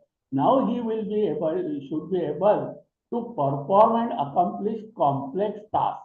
Now complexity has increased. So the manager, or you can say level 5.5 graduate, should be able to accomplish tasks related to complex tasks. He should be able to evaluate the complex idea, analyze the complex idea, see the level as we go from 4.5 to 5 and 5 to 5.5, the expected outcome will be of higher level. Now is the managerial level. He is expected to evaluate and analyze and generate both cognitive and technical skills for solution. Everywhere you will find what is expected is a solution provider, analyzer, critical thinker, and level of expectation learning outcome goes from, as the student go from 4.5 to you can say 5 to 5.5. More will be so for postgraduate 6.5, and more so for, you can say, research. Today we are concentrating only on undergraduate level 3 years or 4 years program. Third domain, we know that education means three domains, and three domains is different level competency based. So we have understood cognitive, we have understood psychomotor, that is skill. Now let us understand expected or qualification specification in related to affective domain, that is values, ethics, behavior. So in this domain, what is expected? So descriptor is constitutional value, humanistic value, ethical values, moral values, cross-cultural value. If a student is of certificate, it is expected that he embraces, that candidate, the student embraces constitutional, humanistic, ethical, moral values in one life and practice these values in real life solution. This is what is expected, demonstration expected from the learner. And what is second expectation in this domain? He should be able to forward convincing arguments to respond to the ethical and moral issues associated with the chosen field. So this is what is expected from a certificate level. But from, for a diploma level, it is first thing that he must have embraced all these values is one part. But second expectation is, it's not that he only put convincing argument. He should be able to take a stand, a position regarding these values, and he should be able, or candidate should be able to formulate argument in support of actions to address issues related to ethical, moral values, related to chosen field of learning, environment, sustainable development issues from multiple perspectives. So global perspective of the cross-cultural issue, environmental issues, and sustainable development issues are expected from a diploma holder. Just for example, If a candidate is working in, you can say, multinational company in multinational environment, there may be some male, female, or transgender from maybe some with black skin, some with brown skin, some with white skin, some with different attires, and some with different eating habits. It is expected that the learner gels with the team as a team lead as well as a team member, irrespective of this consideration. My generation was really not so good. We used to get offended if some lady is my boss. I never liked, I represent my generation, that some lady dictating me to do certain things. My male ego used to get, you can say, addressed. In today's world, why only male, female? You are transgender, maybe your teammate. Transgender may be your senior or boss. He may be team lead, and you are expected to work in a team. So cross-cultural, gender sensitization, environmental sensitization, sustainable development, those 17 goals, you can say, sensitized person is expected, and more so from level 5.5, because he will be the supervisor. So it's not that only that individual has embraced and shown demonstration of acquisition of all these values, but the candidate should be able to identify also ethical issues. Now his role goes into analytical, critical level, and he should be able to identify, formulate coherent argument about these ethical moral issues, including environmental sustainable development issues from global perspective, and also follow ethical practices in aspect of research development, avoid unethical practices, fabrication of data, falsification of data, misrepresentation of data, avoid plagiarism. What has to be done? Suppose we give assignments or we give practical, we give project. One or two students perform experiment, write assignments or write project report, and others are copying it. In present scenario, we don't mind it. What we want is completion. But in tomorrow's environment, we will have to evaluate student even on that account, and we have to imbibe the values that plagiarism is bad practice not only for research publication, even it is bad for submission of assignment, writing practicals, or doing mini or major project, doing any teamwork, field project. If you are copying somebody, give credit from whomsoever you are copying. Such type of moral values and ethical values will have to be imbibed, and we will have to demonstrate that our system has got such thing, and we evaluate students even on this account. So this is what is expected. So similar, you can say, this moral, ethical, cross-cultural expectations are there. The candidate learner, depending upon level, should be able to pursue self-directed and self-managed learning. This is another important component of implementation of NEP. Everything is about learning. So at times, our job is to only make student competent. How to learn is to be taught. That is some, at times you will find that since our, you can say, mandate is to prepare student for lifelong learning and self-directed learning, that is why in NEP, you will find that up to 40% of the courses are allowed to be taken on MOOC, massive open online courses like NPTEL or Swayam. Today only these platforms are permitted. Tomorrow we may find that all internationally accepted platforms will be made open for the student, and if students learn from those platforms and bring certain, you can say, credits, those credits will have to be accepted. In fact, main reform in this NEP implementation is to prepare student for self-learning or self-managed learning. So this is something we will having a change in our regular, let it be work, vocation, any area of their professional practice, there they should be able to identify and meet own learning need is the requirement. Now, under this framework, now we have understood, I hope, the framework under which each of us will be working. We will take last part, that is how undergraduate program will be redesigned under this framework. I repeat, framework is credit framework, qualification framework. So qualification descriptors will be there, and outcome based, you can say, education, LOCF. So under these three framework, when we will redesign our undergraduate program, when we will deliver and do the assessment, evaluation and examination, let us understand how this designing and implementation will be done. Let us understand the verticals of undergraduate curriculum program.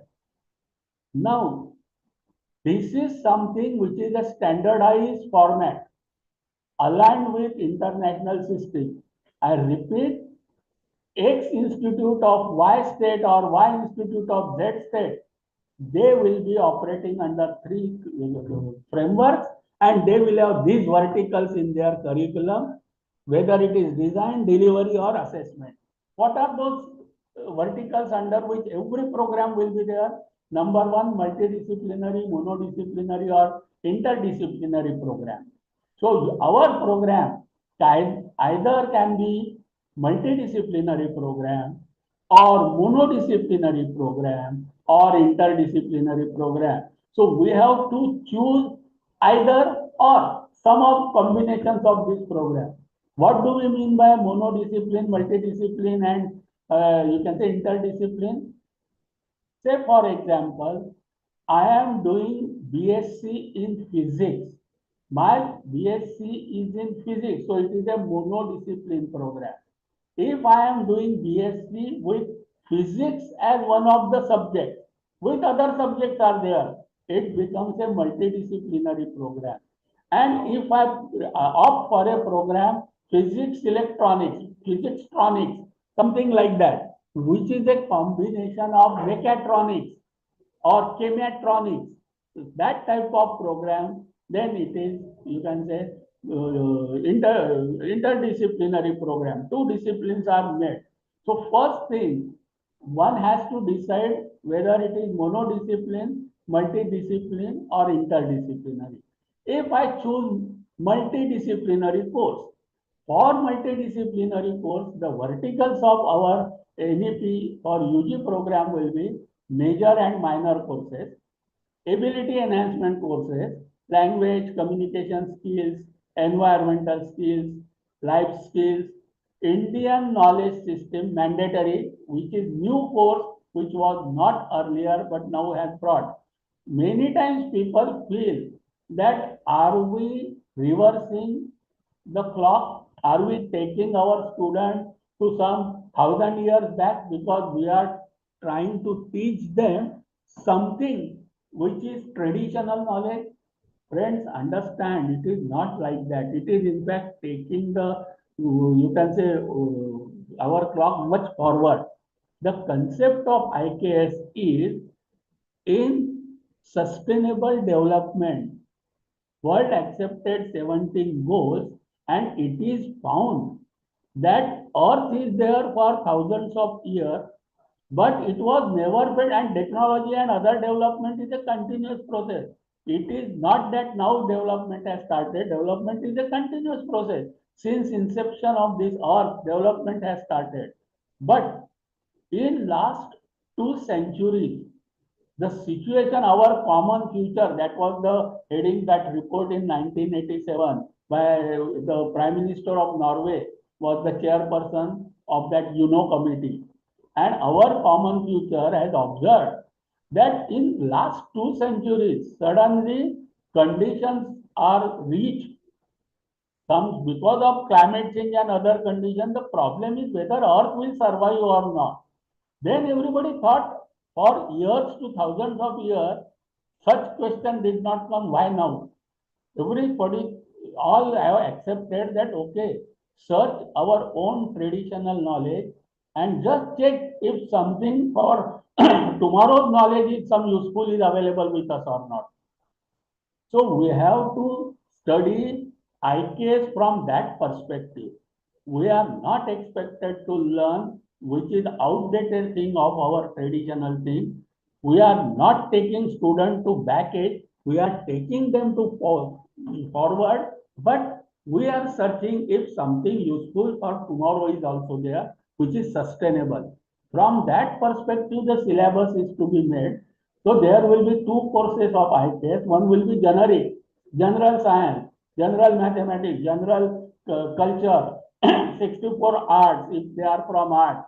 You can say general commerce if they are from commerce and management. And one will be major specific.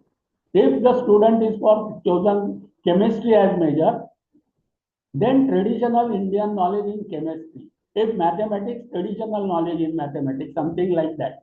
So these are the important components. Then value education courses, as I told you, it is also mandatory component. One good, you can say, provision is there for open elective because a students learn from two perspectives, one from career point of view and something for passion, or you can say to whatever subject one is interested. Engineer may be interested in music. I can quote you many cricketers who are basically by qualification engineer, many authors who are by profession authors but by qualification engineer, many musicians, qualification engineer but profession musician. So interest is one more driving force for anybody's learning. To pursue that part of it, generic elective or open elective courses are provided so that every student will choose the courses for as per the liking. Important component, another made vertical is vocational and skill enhancement courses. So life skill courses and vocational related to major chosen, those courses will be one of the vertical, mandatory vertical co-curricular courses, fostering social responsibilities and community engagement, internship and field project. That is experiential learning, project-based learning, community engagement. So those are the mandatory component of undergraduate multidisciplinary program. So we have to design a curriculum for all these verticals in our 3 years UG program, and for each of the verticals credits are specified. So out of 120 credits in 3 year degree program, 50% should be from major, say 20-26 should be from minor, 10-12 should be from vocational. So like that for each of the component or vertical, the credits mandate is also provided in our given framework. We have to ensure that 1 year, 1200 hours, 40 credits and these 7 verticals, and depending upon level, our descriptor will be there, and according to the descriptor, we have to put our syllabus into. So we have to ensure outcome-based education. So first and foremost thing, once we have identified our program, say 3 years multidisciplinary bachelor's program in science, in art, in commerce, whatever, this is our now program. Now, once we have finalized the program, the graduate attributes and program outcomes, which are already given nationally and which are in alignment with international standard, that is what our NAC and India also mentioned.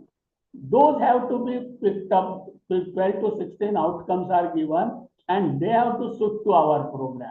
So you will find that those attributes are in 3 domains only: cognitive skill and behavioral domain. But program outcome will be the, after finalization of our program, first thing we have to mention is our graduate attribute. This is the commitment given by the institution or university to the society, that when we say he is graduate, means these attributes are there. We are giving the stamp, promissory note.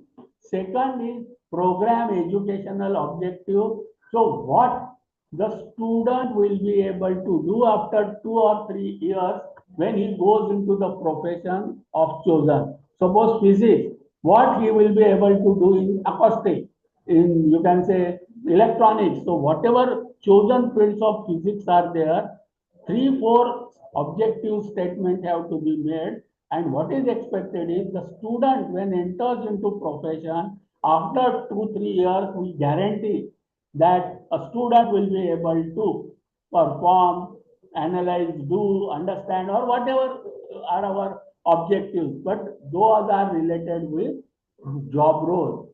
Similar is program learning outcome, and finally is the courses.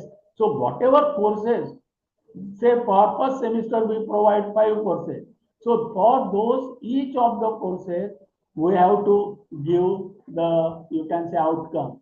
For example, say program outcomes are statements that describe what the students are expected to know and able to do after graduating. They relate to skill, knowledge, attitude, and behavior, and they are already given. 12 to 17 are given, and we have to only tailor made depending upon our program. Sample say PO, critical thinking, first PO. These are already given. We cannot change it. We have to take these POs. So social interaction, effective citizenship, ethics. So such type of POs are given, and we have to use them for our program. Then PLO or PSOs are what the student are expected to know when they able to do in a specialized area of discipline upon graduation. Graduate होने के बाद 2-3 साल के बाद what the student will be able to do in profession. So 2 to 4 statements have to be given. Those are program specific, and course are outcomes are for each of the courses.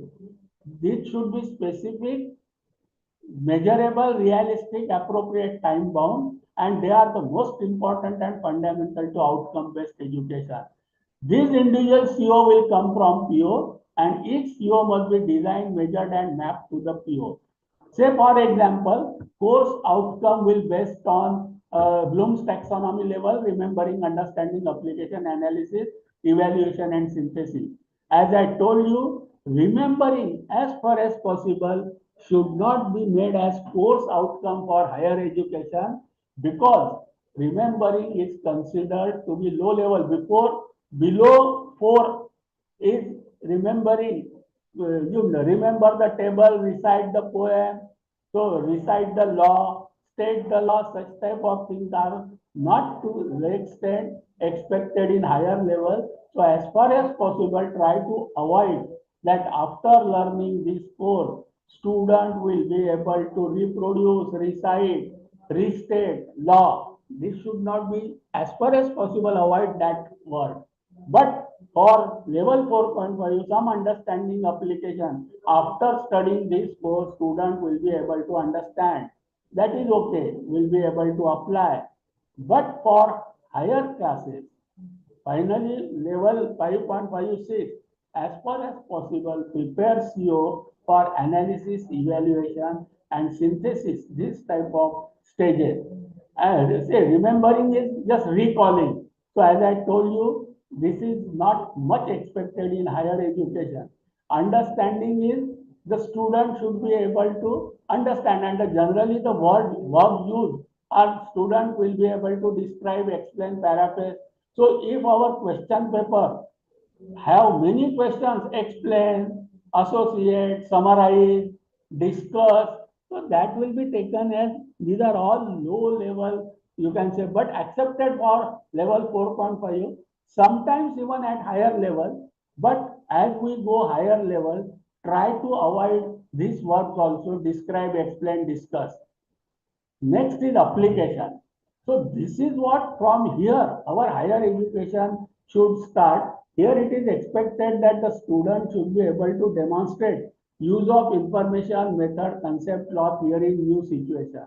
They should be able to solve problems, demonstrate the correct use of method.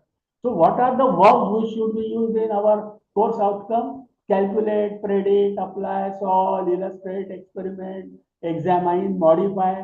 Our, you can say CO means after learning this subject, student will be able to calculate, predict, modify, examine. This type of, as far as possible, statement should be made.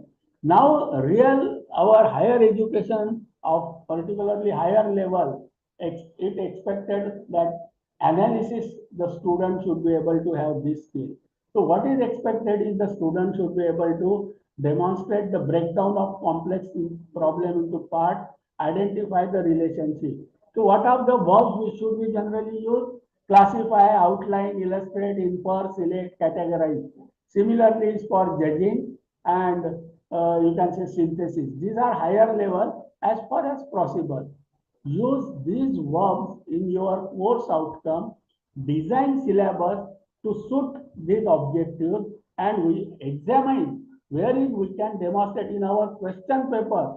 Our question should start with such type of work, such as formulate, design, create, arrange. If such verbs are used even in question paper, then we can show that see, students have solved it, so they have demonstrated, so they are now qualified to get that certification. So as I told you, these are the curriculum planning. Now some time we should keep for our discussion. So I will not repeat what we have done. Some examples. I have taken one example, say monodiscipline, BSc chemistry. So what are the characteristics? PO, PO of graduate in chemistry, disciplinary knowledge and skills. So these are the given capable of demonstrating these things. So POs have to be mentioned. Skilled communicator, critical thinker, sense of inquiry. These are the graduate attributes. Now these attributes you will find they will map with any institution of the country and aligned with the international institution. Any institution will have this type of attribute only. So this is what is a standard framework given. So these are the 12, 13, you can say POs or graduate attributes. Then learning outcome related to BSc degree program in chemistry. They should be able, see, systematic understanding, memorizing they have not put at all. In the field of chemistry and subfield, analytical, inorganic, organic, physical, procedural knowledge.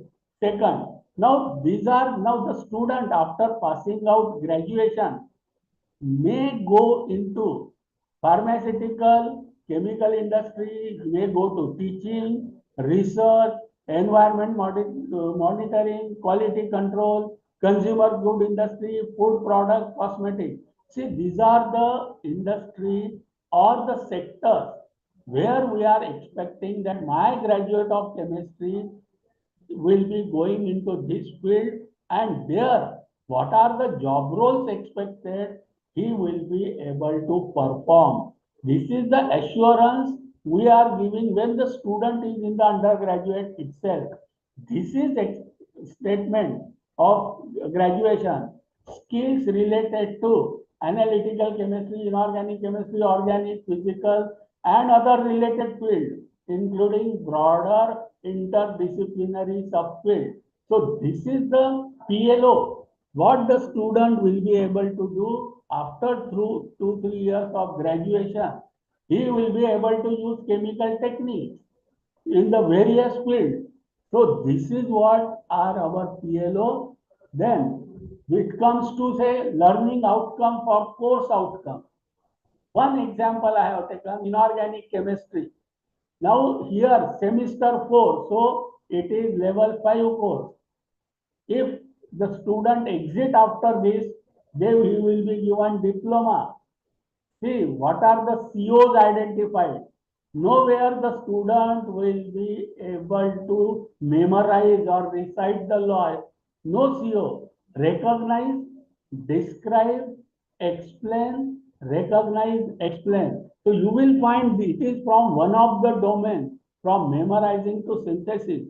So relevant to that domain, because he is a diploma level student, according to that, course outcomes have to be written for each of the courses. If there are 30 courses in that 10 courses per year, for all the 30 courses, we have to provide such COs. So this is what is the broad, you can say, area of reforms, academic reforms, which will be coming after implementation of NEP. This topic is very huge. We know we are celebrating the festival of democracy. Everybody is, you can say, interested in the results, outcome, shocks, and many things which are coming. In spite of that, you people prefer to attend this UGC Madan Mohan Malviya Teachers Training Center session. I am really thankful all participants. I again express my, you can say, regret for initial technical ditch, and we have lost few minutes, but I promised I will complete everything, but we will try to, you can say, to be in that time frame only.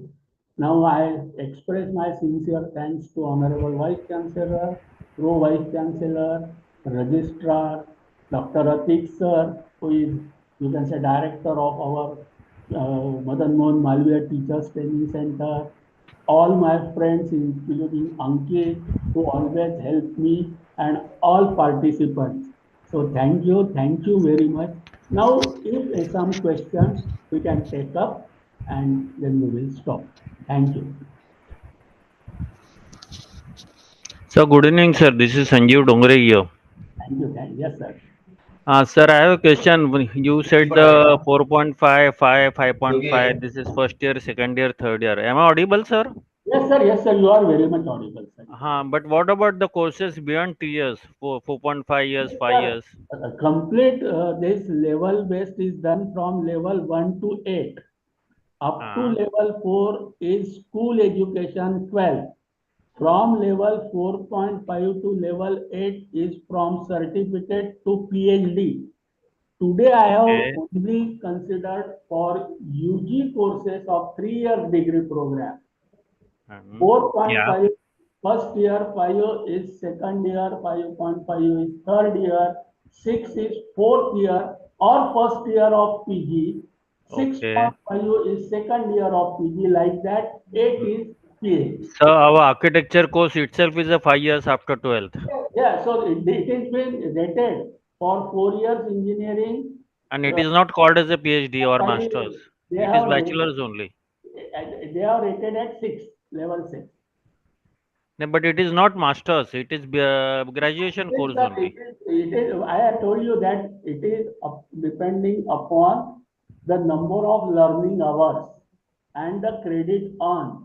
So they are rated at 6 or 6.5. Okay, sir. Thank you very much. I'll go through it in detail. Then, if I have any doubts, I will again get back to you. Yeah. Ankit, my request is please share my slides as well as my contact numbers to all participants so that if they have any query, I will try to solve to the best of my ability even after this session too. Thank you very much, sir. Thank you, sir. Thank you, sir. Thank you. Thank you, sir. Thank you. Thank you. So I think, should we conclude?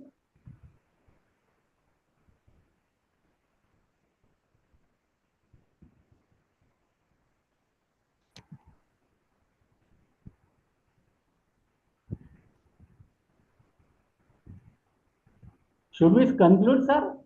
Sanjeev sir or Alka ma'am? Yes, Should sir. we conclude? Yes, yes, sir. Yes, Yes, sir. sir. If It was a there are nice no questions, session. Yeah. He is there. Ankit has come. Thank you, Ankit. I was missing you a lot. Please. sir, what happened, sir? The line is suddenly disconnected, so I have joined through the mobile. I can understand, but I can understand. So if there are no questions, sir, we will conclude, sir. Yes. If you could permit. So on behalf of the Malvi Mission Teacher Training Center, Sant Galge Baba, Amravati University, I extend my heartfelt gratitude to Professor Anant Marathe sir for being with us, enlighten us, and guide us towards the implementation of this national education policy. Sir, really, during this session, you have explained the various dimensions of this national education policy, including the multiple entry, NHQF, NHEQF, and how to align with this with our curricula of our national education policy and its implementation towards the achieving excellence. So we are really thankful to you, and I am also thankful to participants for their active participation in during the entire session. I once again extend my sincere gratitude towards Professor Marathe sir, and with the kind consent of Professor Marathe sir, I would like to declare that this session will be over here. Thank you so much, sir. Thank you, so thank you, much. everybody. Thank you, sir.